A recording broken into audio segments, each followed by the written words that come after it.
as a person that used to be an NBA player, I think the number one thing in regards to business I want to identify myself as is a collaborator. I want to work, figure out ways and solutions to work and see how we can help each other and make the bigger moves.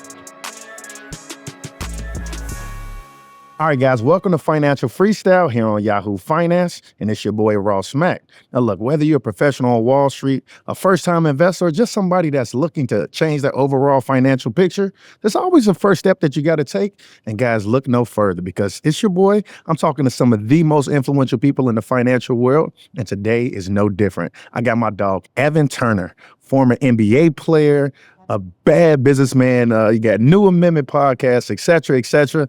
E.T., my dog, bro. What's up, G? I truly appreciate you, right? We got a real Chicago connection right here. But to the world, right? Who was Evan Turner?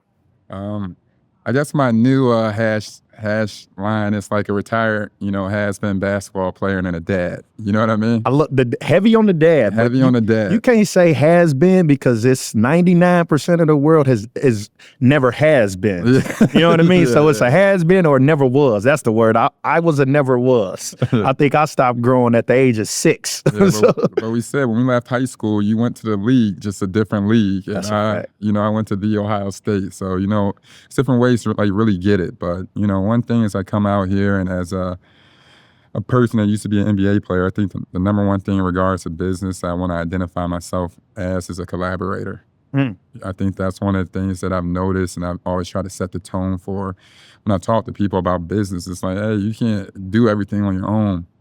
Figure out ways to collaborate. When I meet other business individuals, it's like, well, what are you about? And it's like, well, I did this, I did all this cool stuff, but I'm a collaborator, like meaning I'm tucking my tail and being like, hey, I want to work, figure out ways and solutions to work and see how we can help each other and make the bigger moves. You're not just a normal basketball player, right? Second pick in the draft. Yeah. And what's crazy is you came in a time where this new kind of financial literacy revolution wasn't as prevalent, No. right? And so I'm curious, like, when you came into the league, right, I would assume you got some good bread. Like, what was like one of your worst financial decisions? And then kind of like, how did you finally like maybe get advice on like how to be even better with your finances? When I first came into the league, once you leave college in March. The draft is until June. You don't get your first paycheck till October. I thought one thing that occurred that I didn't really need to do, I took a line of credit out. You know what I mean? To start maneuvering, paying, just getting stuff I really wanted to get that made absolutely no sense, right? And it wasn't too much crazy, but even just buying a car was crazy. Mm-hmm. It's like, hey, before you know it, who knows what occurs? You're in $120,000 debt. Yeah. So when I was really diving into that, I thought that was like one of the first things I had really done that was a little bit different.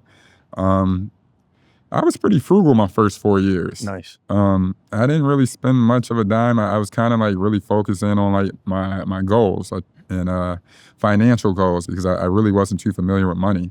I think one thing that occurred that I remember Kobe Bryant saying was that I think we all messed up on is not give people money but invest in people. And I feel as though that was something I wish I would have done with my money moving forward and from the beginning and being more stern in that sense and not continuing like the pot of one, but making more pots and making it easy on myself. You know what I mean? That's just like within like family members and people around me, Don't give people money, but invest in people. That's a bar. When you look at the statistics, right? Like within the first like 5 years of retiring, right? I want to say like 70% of NBA players experience some type of financial hardship. And like you got a different acumen, right? Like I know when we have meetings, we're in an establishment that you are an investor in, Yeah. right? And so like, how have you been a person that are not going to fall victim or become a statistic when it comes to, having any type of financial hardship? I just think you just got to govern yourself. You got to have tough combos. There's moments where my finance advisor calls me and it's like, bro, you keeping me up at night. Like, you know what I mean? Like, damn, what are you doing here? And I think one thing that occurs is shedding for myself is just shedding that past chapter of whoever you thought you were. Like, millions ain't coming in no more. You know what I mean? And when you start sitting there, you have to really adjust your spending and what your lifestyle really is. And I think one thing that occurred making sure I always had my investments in advance. When I first made, the same way we're joking, I spent $100,000 on a car in 2010. I also spent $350 on a 5-unit in 2010. Nice. That is worth however much it is today. You know what I mean? In that sense. And That's tough. I always try to take advantage of just trying to invest my money, wisely. One thing that's occurred since retiring, I realized that I've had to do is lower the load a bit. And I think that's one thing that's I've been occurring in the past 5 years, is just consolidating and trying to make sure, like, I'm looking at my daughter and being like, oh no, if graduation comes, I need to make sure you have money for this. Like, you get married, I need to make sure you have money for this. So I think it's been more serious about comprehending, like, the party's over, but life is still good and going on. You said something earlier was, who you are now. You're a person that really take advantage of collaboration, right? And when you think about kind of where you are now, the fact that you said in 2010 you made a bad investment, that being a liability, $100,000 car, you took out a line of credit, but you also bought a 5-unit, right? Like, who was a person early on in your career that you were able to get advice from when it came to making, sound investments? For one, my finance advisor, Steve Ujevich, Okay. from Avo Family Management, we're still tight today.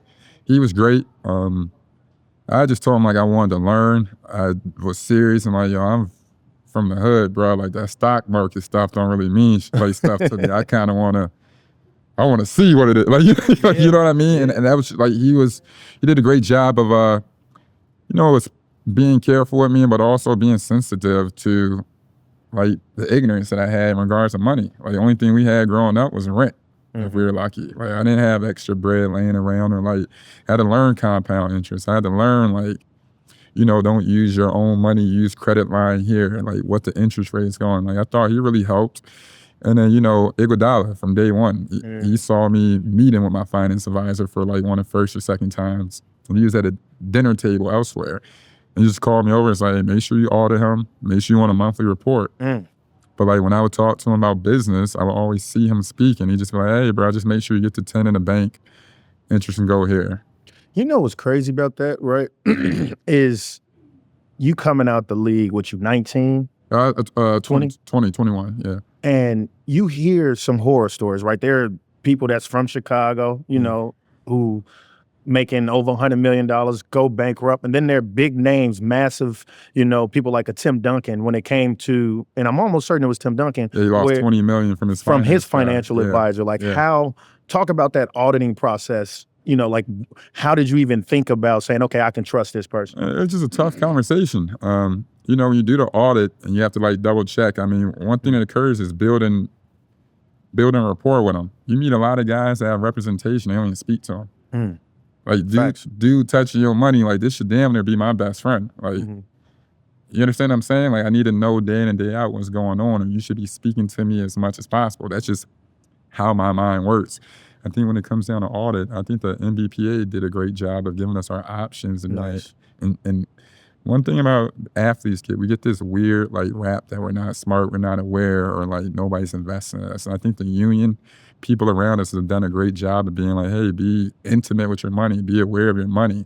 We're well aware of horror stories that we've heard in the past, and that's pretty much it. It's the same way you hoop each day. It's the same way you check on your finances. No disrespect when it comes down to athletes losing money, or sometimes it's like there's not enough penalty to protect. You understand what I'm saying? We're sitting around, and sometimes you might, what happened at a CPA? And it's like, yeah, you might have had an unqualified CPA, and it's nobody did anything wrong besides trust that, To your point, a lot of athletes may not be auditing them because they're used to getting, I don't know, $10 million a month type thing. And at the end of the day, it's like, all right, I'm going to go into this. Because when you think about certain athletes, a lot of it is like, oh, let me invest in my homie. Yeah. Oh, he's an artist. Oh, he has this business idea. But the fact that, you learn early on, like, all right, I need to audit him. So shout out Iggy. Yeah. That's dope. Yeah, and also, too, I think one thing that people forget about athletes, we're blue-collar individuals. We're disciplined, and we're creatures of habits. Like, we push ourselves mentally, but most importantly, we earn everything we get. So to a young athlete, whether it's going into college or better yet going into the pros, what advice are you giving them? I think one thing, like, just keep learning. You know what I mean? Just keep learning. At the end of the day, like, show up and learn about what's going on with the business. Like, basketball is cool, but like pretty soon if you start learning, that's where innovation comes from. You start seeing people start crossing over. And whether it be business of basketball, being a NBA All-Star and then going to be a GM, or being business of basketball, NBA All-Star and going to be like, yo, you know what? Forget seeing how to like making jerseys or deciding teams. I want to decide like the logistics part of it and start bringing in the drinks, start bringing in all the transportations. It's like, I'm just telling people, they say that the average NBA career is like 4.3.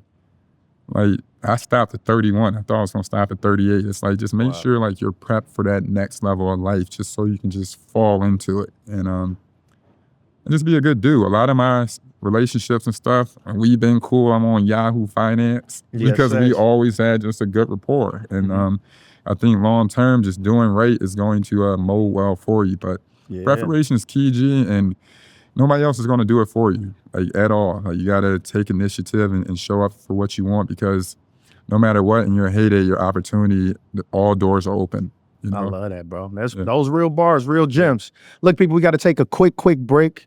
But when we come back, we're going to learn more from the Evan Turner, and we're going to talk about life after basketball.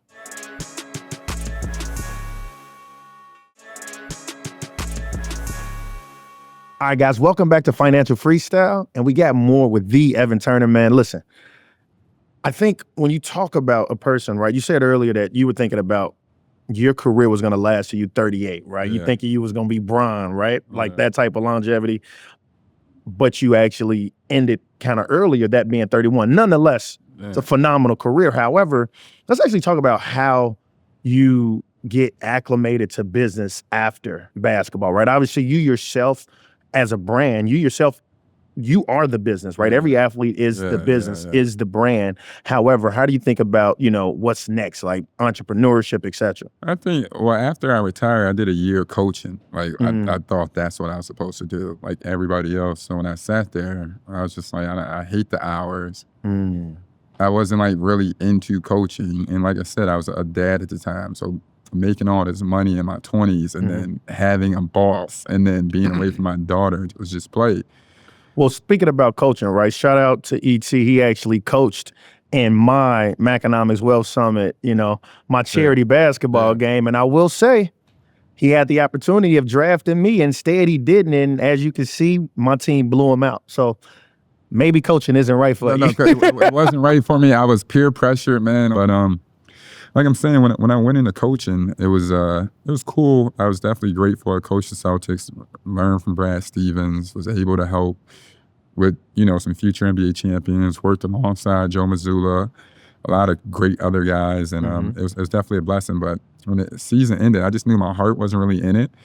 And also just knew, like, hey, I've been involved in this. I believe in a decade theory. I was turning like 32 at the time. And I was just like, whatever I do in this decade, I reap the benefits in my 40s. So the only way to get started was to get started. So I went and luckily I knew Dre was such a big businessman that where only thing I did was just piggyback off some of just his meetings. I just literally just went in and just was a fly on the wall just listening. You know what I mean? And one thing I always try to do is just listen and just form my own opinion on the path I want to go, like, confidently. From there was going from basically being an investor and learning how to be a developer. Nice. And that was pretty much it. And from there, that led to during the whole steez of content, like everybody else, myself, I started a production company called New Amendment, where we were able to appreciate you. We produced over like 1,000 episodes of content, including Point Forward with myself and Andre Iguodala. We did 3 seasons of that. We had Beyond the Big Ten, which was a sports content platform that consists of some big Big Ten legends and their alma mater. And then myself last year, along with a couple other people, we started the Underground Lounge for Lou Williams and Spain Corden that has done pretty well as well. And just learn how to stand up shows and continue to, I think one thing that occurs is tell my story, tell my truth in my way. We say being an investor, and when you look at the game of basketball, like, I invested my part into whatever the narrative was, you know what I'm saying? So when you dive deep into the narrative, I want to be able to tell my own story and own narrative of the great people and great men I met. And that's where New Amendment came from, and that's why content and media has been so big and prevalent. But so let's actually talk about kind of your learning curve, right? Like going to the NBA at Ohio State, you was the man there. Obviously, you was killing it. But let's actually talk about that learning curve going into the NBA versus the business world, being an entrepreneur. Like how different is that, or how similar is it? You got is less physicality, like in basketball, and more finesse. You know, and when you're doing basketball, you might yell at a teammate and berate a teammate, and it's not crazy. It's called encouragement. Facts. When you go into the business world or dealing with people or HR base, you know what I mean? It's all about, you know, how you speak. And when you think about relationships in business and the people that are holding the cards, humbly speaking, sometimes it's all about just how much they like you. You know what I mean? And how much you're willing to show up. And I think one thing that occurred is, you know, being patient and building relationships. Usually in basketball, you're used to getting things you want right away sometimes based off your rep. But building relationships and kind of taking that same standpoint of chop wood, carry water, and trying to learn and, you know, what to invest in, who to partner with. And, you know, you just don't get in bed with everybody. You know what I mean? That was like the biggest thing, was just taking my time and not being so, you know, so impulsive. Wow. Which is tough. Like, it's tough, bro. It's tough. It's tough. I think, I mean, what you said is like patience, right? Like, I think, you know, a lot of people want it all right now. Yes. And I think that when you come from a very high pace career, that being the NBA, and now you are going to a world of being an entrepreneur, being a businessman. Well, technically it was always a business. You were the business. But I appreciate that. So like, what advice are you giving to a person now that is nearing the end of their professional career? Like, talk about that transition. Like, what should they start thinking about and preparing for? Never, like, your foundation's your foundation. I always say this where I have most confidence. Like, winners win. Like, I know you're gonna win. Like, you've been winning. Like, might not be like at certain, like Ivy League, everything, like you've been winning. I believe I've been winning. I'm a winner. What advice it's like, you go back to Lion King. Remember Rafiki's like, who are you supposed to be? You don't remember who you are. You're a king.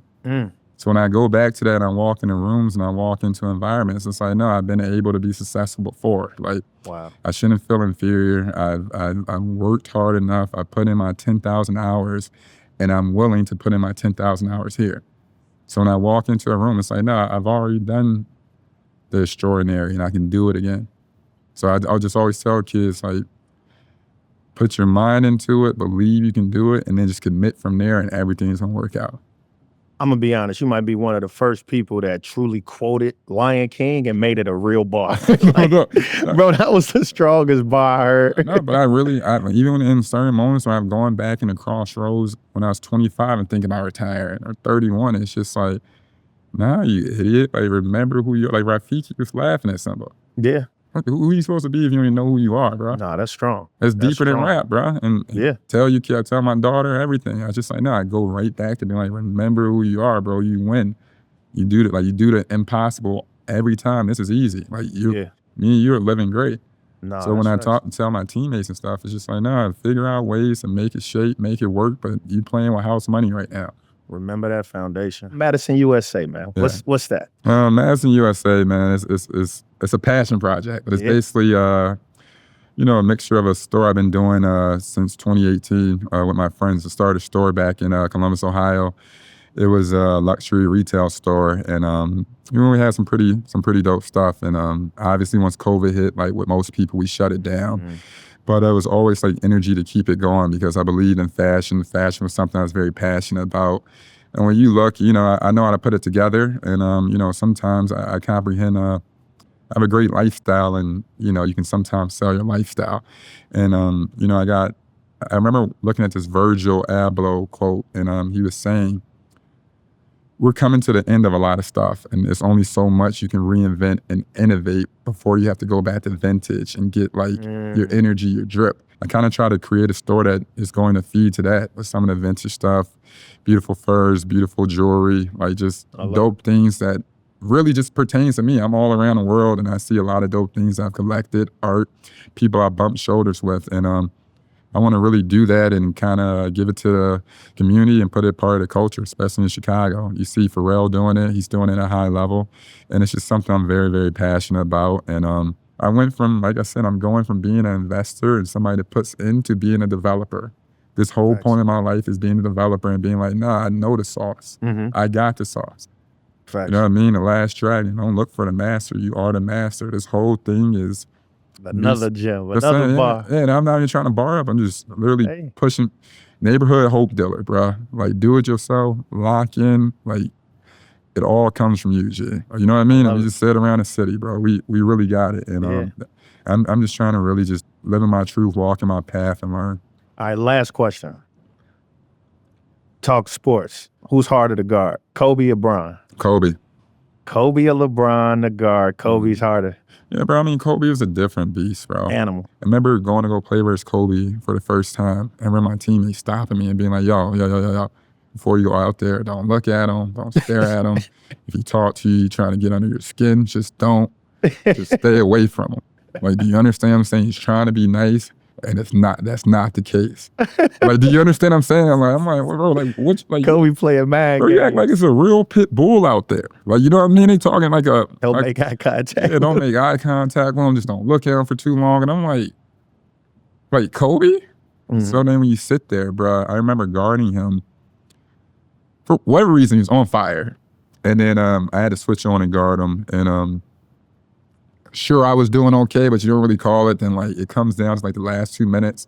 I'm in his face, man. He made like 5 straight shots where I'm talking about like this, right? So when I'm coming back to the bench, there's a picture of me like perturbed and him like in the back smiling. And like I walk with the Doug Collins and I'm like, and like Aaron McKee, like my coaches, and they're like, bro, congrats, man. That's just Kobe. It don't matter. Wow. He said once it hits the fourth quarter, the rim's as big as an ocean. Just be glad you experienced that for something. But he's like, that's Kobe Bryant. He literally said, welcome to the league. He literally told me that's Kobe Bryant. And I was, and that was it. And granted, I got to know Kobe a little bit more, and he was one of the best humans ever. So that whole don't look at him, this and the third, the same way he treated me in 2010. I saw him, unfortunately, a month before he passed, and he treated me the exact same way. Wow. And I couldn't do a goddamn thing for him. So I'm always grateful for those moments of Kobe, because there's moments I was down, and like the hug he gave me made me, feel 10 times more. So I'm always going to hype up Kobe. That's an amazing story. Yeah. Guys, that's it. I want to give a special thanks to my dog, E.T., Evan Turner, man. I thank you so much for coming and dropping real gems. Thank you. That's it for this episode, guys. Make sure you tune in every Monday for another episode of Financial Freestyle. Till then, have a good one. Thanks for joining us. This content was not intended to be financial advice and should not be used as a substitute for professional financial services.